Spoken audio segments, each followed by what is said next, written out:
Hello everyone, my name is Priyal. I'm a chartered accountant, international rifle shooter, and sports socialpreneur.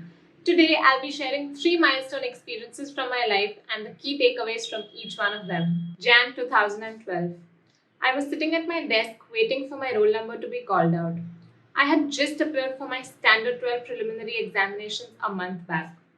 Academics had always been my forte, and the nerd in me always ensured that I put in a considerable amount of time and effort in ensuring that I always scored high grades on the exam. But somehow I knew that this was not the case this time. My feet had turned cold and my throat was dry. Finally, I gathered the courage and walked up to the professor to grab my answer sheet. The outcome was right there. 32 out of 100 written in bold red ink. I had flunked the exam by 3 marks. Yes, that's right. For the first time in my life, I had failed an exam. And for the 17-year-old kid I was back then, I did not have the maturity to deal with the situation or to counsel myself that the outcome in one exam is not going to be the ultimate deciding factor of your success or failure in life. Nevertheless, I did what I felt was right at the moment. I hid my answer sheet and I hurried home to mom. The human mind works in a very strange way. Instead of telling you things you should be thinking about, it starts telling you things you should definitely not be thinking about in intense situation. It's just how we start imagining about ghosts every time we enter a dark room. In a very similar way, when we find ourselves in tough or challenging situation, our brain starts thinking about the worst case scenario. So where I should have idly been enforcing positive thinking, I was letting negative thoughts take over. I kept asking myself, Priyal, how can you be so careless? All the criticism I had received from my well-wishers who had always told me that pursuing rifle shooting was a very stupid idea simultaneously along with my academic aspirations actually started to make sense. I was crazy passionate about shooting, but let's face it, I did get carried away and this had taken a toll on my academics.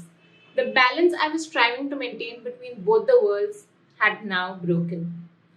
But to err is human.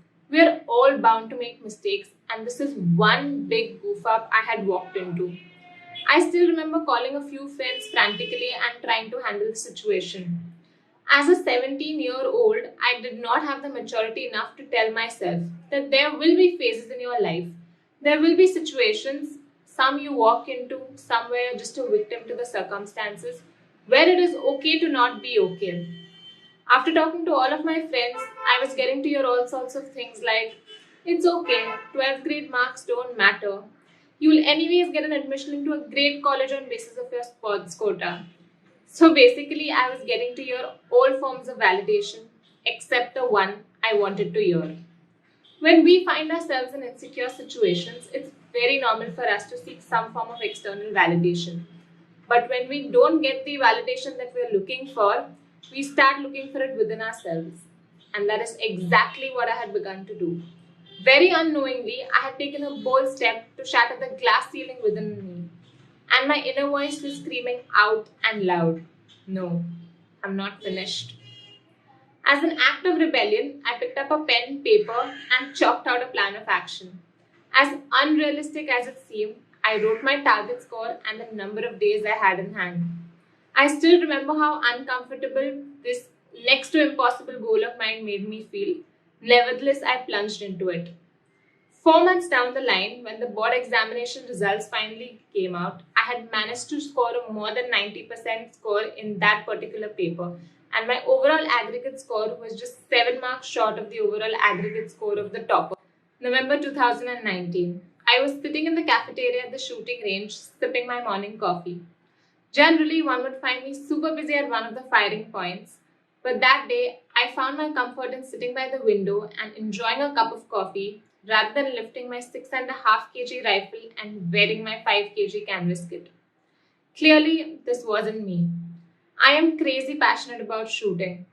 The thought of being able to fire a few bullets still excites me, and I've committed to the sport for a lifetime.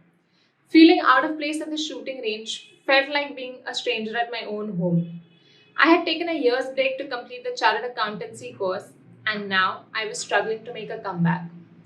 After having spent 7 glorious years in the Indian shooting team, I had set a benchmark for myself.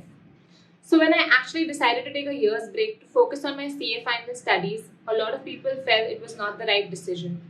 They felt that a 12-month gap was too long a break to recover from, and making a half-hearted comeback was just not an option. After a point of time, even I had started to contemplate whether they were actually right. Was this me permanently damaging my shooting career? Had I really crossed a point of no return? This is definitely not how I had ever imagined myself retiring from the sport. I knew this much that this cannot be the end. Once again, I could hear my inner voice screaming out and loud, "No, I'm not finished." I put an end to all chaos and I started to relive each and every day of my comeback phase in the same way I had spent my first few days in the sport. I kept asking myself, "Remember why you started?" And there lay the answer to all my questions. I told myself that if as a 15-year-old I could dare to dream to represent the country at the Olympics, then what is stopping me from thinking about the same at the age of 25? It was not going to be easy, but when the going gets tough, the tough get going. And with the same enthusiasm that I had when I lifted the rifle for the first time, I lifted the rifle once again. 1 month down the line, I made a podium finish at the National Shooting Championships by winning a bronze medal in my pet event. As kids, we dream more ambitiously and freely. But in the process of adulting, we get lost and we discount our true potential. We need to remind ourselves that everything we need is already within us. And the day you realize that, you become unstoppable. Fast Track 2021, completing 3 years as the founder of a non-profit initiative. Honestly, working on yourself is one thing, but when you are the founder of a non-profit initiative, you're constantly trying to pull off the balancing act of managing your emotions while leading the way for others to support your cause. Consciously or subconsciously, you're always leading and setting an example for yourself and for many others. I had a simple vision to make sports more accessible and encourage more children to build a career in sport. When I started off on this journey, I was all alone. I had nothing but a vision and an idea. Many times in life, we may find ourselves to be alone. It's okay to set out on a journey alone as long as you know the final destination and are committed enough to get there. Trust me, everything else still falls in place. But as you do so, it's very important to ensure that you're continuously learning and growing while encouraging many others to looking up to you to do the same. Action begets action, and one of the best ways to inspire someone else is to act on your own words. People see what they believe, and now when I look back, I feel one of the strongest reasons why so many people connected so well with my cause was because they saw me work towards it. They saw me struggle as I tried to teach a kid about football for the first time. They saw me struggle as I tried to counsel a stubborn father to let his daughter pursue sport. They saw me struggle as I tried to admit a very bright student in a prestigious college on the basis of sport. This encouraged them to act beyond their comfort zone and shatter the ceilings of self-centeredness as they decide to give back to the society through the medium of sport. Leadership works in mysterious ways and has the power of igniting a million lives. And that is exactly what I intend to do today. I want to remind each one of you that the best is yet to come. I want to remind each one of you that the fire is still alive inside of you. I want to remind each one of you that where your comfort zone ends is from where you will rewrite your journey with a stronger and a more resilient you.